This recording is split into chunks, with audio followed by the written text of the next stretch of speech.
Oke, baik. Sekarang kita masuk pada kelompok terakhir yaitu kelompok 10. Kepada kelompok 10 dipersilakan untuk menyiapkan presentasi hari ini. Baik, selamat malam teman-teman semua. Terima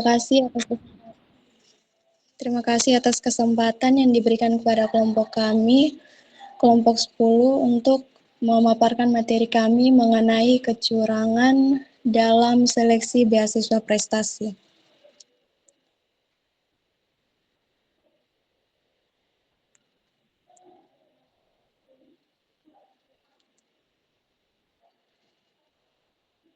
Baik, yang pertama di sini alasan kami memilih judul tersebut. Yang pertama ada relevansi dalam dunia pendidikan. Kasus ini mencerminkan lemahnya penerapan nilai-nilai moral dan etika dalam lingkungan akademik. Pendidikan seharusnya menjadi fondasi untuk menanamkan nilai kejujuran, integritas, dan keadilan pada generasi muda. Yang kedua, peluang untuk edukasi anti korupsi, yaitu membahas kecurangan dalam seleksi beasiswa adalah cara efektif untuk meningkatkan kesadaran anti korupsi. Hal ini membantu masyarakat, khususnya mahasiswa, memahami bahaya perilaku koruptif sejak dini. Yang ketiga, refleksi dan perbaikan sistem seleksi. Kasus ini membuka ruang untuk mengevaluasi sistem seleksi beasiswa yang ada, memastikan proses yang lebih transparan, adil, dan akuntabel. Yang keempat, ada peningkatan pemahaman nilai filosofi. Topik ini memberikan peluang untuk mempelajari dan mengaplikasikan nilai-nilai filosofi seperti kejujuran, integritas, keadilan, tanggung jawab, empati, dan kebajikan. Yang kelima, ada kesadaran terhadap akibat jangka panjang. Kecurangan dalam seleksi tidak hanya merugikan individu yang berhak, tetapi juga menciptakan ketidakpercayaan terhadap sistem pendidikan secara keseluruhan yang dapat merusak kredibilitas lembaga pendidikan. Selanjutnya dilanjutkan oleh pemateri berikut. Oke, latar belakang yang kita ambil dari kelompok kami, kecurangan dalam seleksi beasiswa prestasi sering terjadi di perguruan tinggi. Berdasarkan artikel pada 30 September 2024, Kemendikbudristek menemukan 3 jenis kecurangan pada penerima beasiswa pendidikan Indonesia atau BPI. Ya, sebagai berikut: kuliah daring tanpa tatap muka, pekerjaan sampingan, pemalsuan data akademik, dan penandaan ganda. Komisi Pemberantasan Korupsi mengidentifikasi 4 faktor penyebab utama sebagai berikut: lemahnya pengendalian internal, administrasi yang buruk, kurangnya pengawasan, dan minimnya pengawasan publik.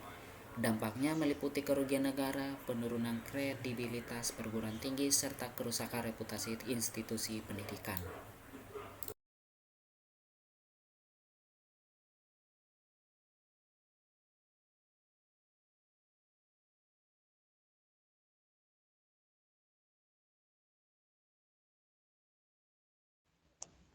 Baik, terima kasih atas waktu dan kesempatan yang diberikan.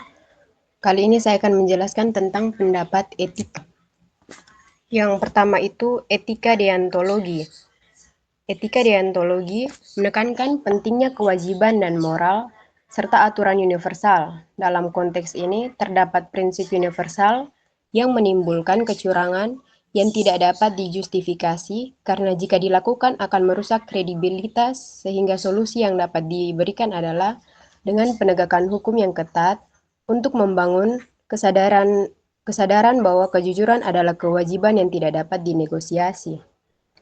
Yang berikut itu adalah pendekatan etika utilitarianisme yang dikemukakan oleh John Stuart Mill, berfokus pada dampak suatu tindakan terhadap kebahagiaan terbesar bagi banyak orang. Dalam hal ini terdapat kecurangan yang merugikan banyak orang. Kecurangan tersebut mengorbankan kandidat yang layak, merusak kepercayaan pada sistem, dan menciptakan ketidakadilan yang meluas. Sehingga solusi yang dapat diberikan adalah dengan mengembangkan sistem seleksi transparan dengan pengawasan yang ketat dan memaksimalkan manfaat bagi semua pihak. Yang ketiga itu pendekatan etika keutamaan yang dikemukakan oleh Aristoteles. Etika keutamaan menekankan pengembangan karakter dan kebiasaan baik. Tindakan kecurangan ini menunjukkan kurangnya keutamaan. Setiap pelaku kecurangan tidak menunjukkan keutamaan seperti kejujuran, tanggung jawab, dan rasa keadilan yang dapat Selamat malam diberikan semua. berupa Terima pendidikan kasih untuk karakter sejak dini kesempatannya. dan penghargaan Kami terhadap minta tolong kepada perilaku saudara. yang mencerminkan keutamaan seperti integritas dan kesungguhan. Yang berikut itu pendekatan teori keadilan yang dikemukakan oleh John Rawls. Teori ini menekankan pentingnya pemerataan kesamaan dan keadilan distributif. Ketidakadilan dalam seleksi merupakan kecurangan yang merusak prinsip keadilan prosedural, karena semua orang harus memiliki kesempatan yang sama, sehingga perlu untuk membangun mekanisme seleksi yang adil, transparan, dan melibatkan pengawasan dari pihak independen untuk memastikan tidak ada penyimpangan. Dan yang terakhir itu pendekatan filsafat eksistensialisme yang dikemukakan oleh Jean Paul Sartre. Eksistensialisme menekankan tanggung jawab individu atas pilihan mereka. Kecurangan adalah pilihan bebas yang dilakukan individu yang curang untuk mengorbankan nilai keadilan demi keuntungan pribadi. Maka perlu untuk mendorong individu mengambil tanggung jawab penuh atas tindakan mereka dan menyadari dampaknya pada orang lain serta masyarakat secara keseluruhan. Selanjutnya saya akan memberikan kesempatan bagi pemateri selanjutnya.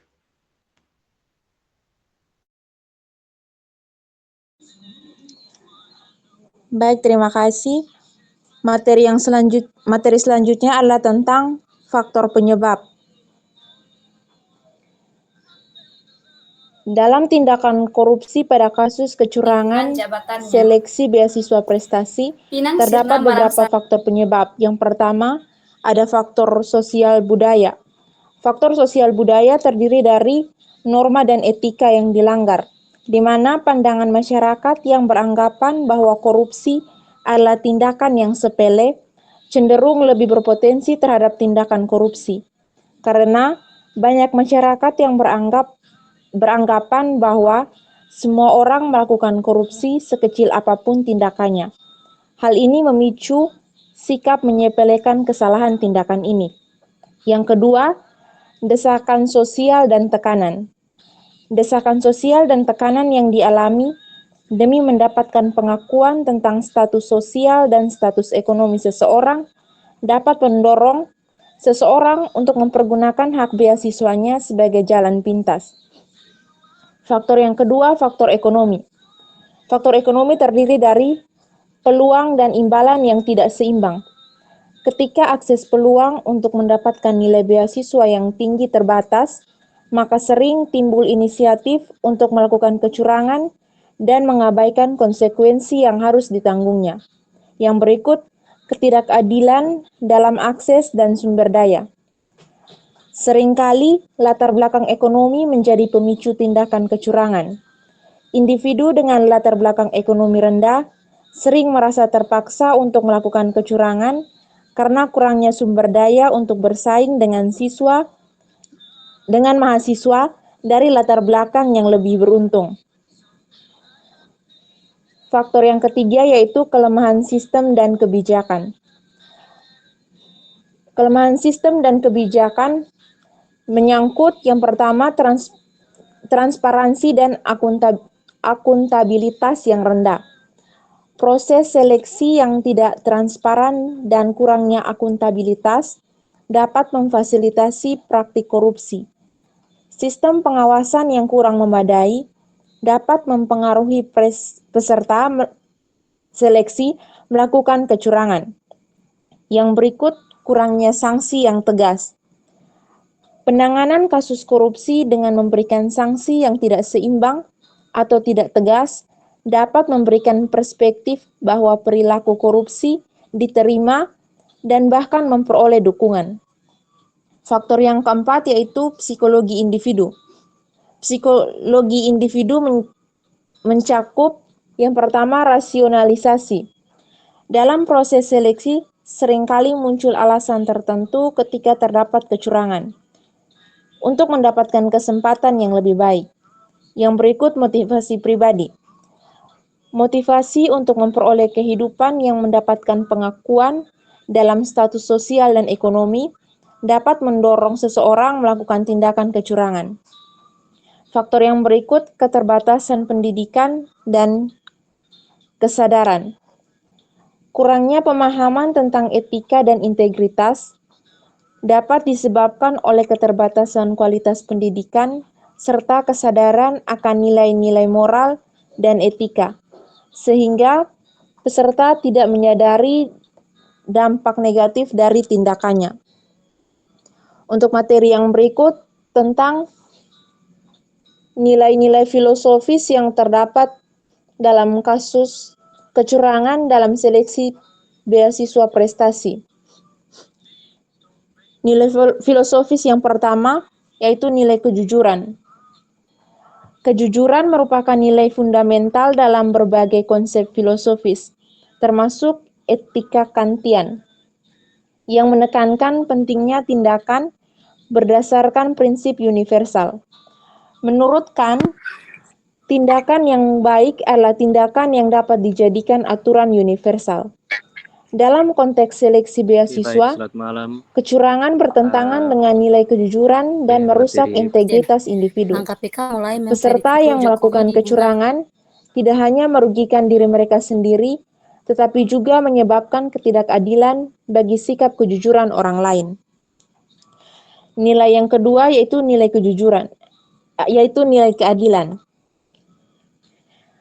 Teori keadilan menurut John Rawls lebih berfokus pada prinsip distribusi yang adil dan keselamatan sosial, di mana hal ini menekankan bahwa kebijakan harus didasarkan pada kesejahteraan semua individu, terutama perlu mendapatkan lebih banyak kepedulian. Kecurangan dalam seleksi beasiswa menciptakan ketidakadilan karena individu yang tidak memenuhi syarat bisa mendapatkan beasiswa, sedangkan mereka yang berprestasi dan bersaing secara adil tidak mendapatkan perlakuan yang adil. Hal ini bertentangan dengan gagasan keadilan distributif. Nilai yang ketiga adalah nilai integritas. Integritas adalah konsep yang mendasari banyak teori etika. Hal ini meliputi konsistensi antara nilai-nilai pribadi dan tindakan yang diambil. Aristoteles menekankan pentingnya kebajikan dalam pencarian kebahagiaan yang harus dicapai melalui tindakan yang baik dan konsisten. Tindakan kecurangan mencerminkan kurangnya integritas dan komitmen terhadap nilai-nilai moral. Yang berikut nilai tanggung jawab. Tanggung jawab pribadi dan sosial adalah inti dari sebagian pemikiran etis. Dalam tindakan kecurangan, seleksi beasiswa menunjukkan pelanggaran terhadap tanggung jawab moral individu. Setiap peserta seharusnya bertanggung jawab atas pilihan dan tindakan mereka. Serta kecurangan yang terjadi mengurangi kepercayaan dan reputasi lembaga pendidikan maupun sistem seleksi. Nilai yang berikut adalah nilai kebajikan. Perspektif etika kebajikan menekankan pada pengembangan karakter yang baik dan kebajikan sebagai landasan suatu tindakan. Dalam tindakan kecurangan seleksi beasiswa, bertentangan dengan kebajikan seperti keadilan, keberanian, dan kebijaksanaan. Dibandingkan mengembangkan karakter yang menghargai usaha dan pencapaian yang sah, individu yang curang lebih memilih jalan yang merendahkan martabat dan kualitas moral mereka. Nilai filosofi yang terakhir adalah nilai empati dan solidaritas. Empati dan solidaritas merupakan nilai penting dalam prinsip etika sosial. Nilai-nilai ini mendorong individu untuk memperhatikan dampak dari tindakan mereka terhadap orang lain. Dalam kasus kecurangan, seleksi beasiswa seringkali mengabaikan perasaan dan usaha orang lain yang bekerja keras untuk mencapai tujuan mereka secara sah. Tindakan ini dapat menciptakan ketidakadilan dan merusak rasa solidaritas dalam suatu komunitas. Materi selanjutnya saya berikan kepada pemateri berikut.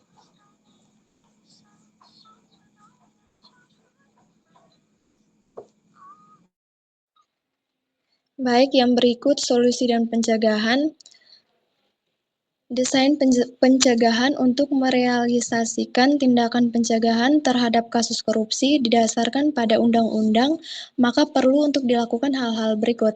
Yang pertama, penguatan kebijakan anti korupsi dengan memastikan bahwa kebijakan yang telah diambil sesuai dengan peraturan dan undang-undang. Yang kedua, membuat prosedur seleksi yang terstandarisasi dan transparan. Yang ketiga, luncurkan kegiatan penyuluhan untuk mendidik siswa, orang tua, dan pemangku kepentingan lainnya tentang pentingnya integritas termasuk efek negatif dari kecurangan dalam pendidikan. Yang keempat, menyelenggarakan pelatihan etika untuk panitia seleksi agar mereka dapat memahami dan menerapkan nilai-nilai kejujuran, keadilan, dan tanggung jawab dalam proses pemilihan. Yang kelima menentukan sanksi yang tegas bagi mereka yang terbukti terlibat dalam kecurangan. Kepada pemateri selanjutnya dipersilakan. Baik, pasal-pasal yang tercantum itu yang pertama, Undang-Undang Nomor 46 Tahun 2009 tentang Pengadilan Tindak Pidana Korupsi.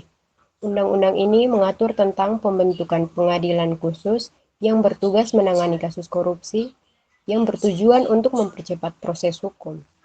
Yang kedua itu Undang-Undang Nomor 31 Tahun 1999 tentang Pemberantasan Tindak Pidana Korupsi. Undang-undang ini berfokus pada penetapan definisi, jenis-jenis tindak pidana korupsi, saksi pidana, serta mekanisme pencegahan dan pemberantasan korupsi. Undang-undang ini juga mencakup perlindungan saksi dan pelapor. Yang ketiga itu Undang-Undang Nomor 28 Tahun 1999 tentang penyelenggaraan negara yang bersih dan bebas dari korupsi, kolusi, dan nepotisme. Undang-undang ini mengatur tentang prinsip-prinsip penyelenggaraan negara yang berintegritas, transparan, dan akuntabel. Saya akan memberikan kesempatan untuk pemateri selanjutnya. Oke, sekarang kita masuk dalam kesimpulan. Kecurangan dalam seleksi beasiswa mencerminkan lemahnya nilai moral dan sistem seleksi, sehingga dampak dari tindakan tersebut mengurangi kepercayaan publik dan menciptakan ketidakadilan. Kepada moderator, saya kembalikan. Baik, sekian presentasi dari kelompok kami. Apabila ada teman-teman yang ingin bertanya, dipersilakan.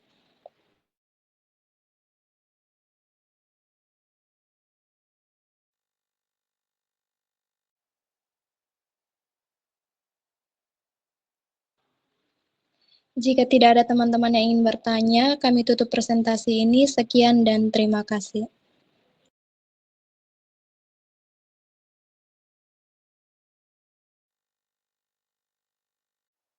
Oke, terima kasih kepada semua kelompok yang dimulai dari kelompok 5, 6, dan 7, bahkan 10 yang telah memaparkan presentasi kalian pada hari ini. Semoga presentasi yang disampaikan pada kelompok masing-masing dapat diterima dan dicerna dengan baik. Akhir kata dari saya, terima kasih.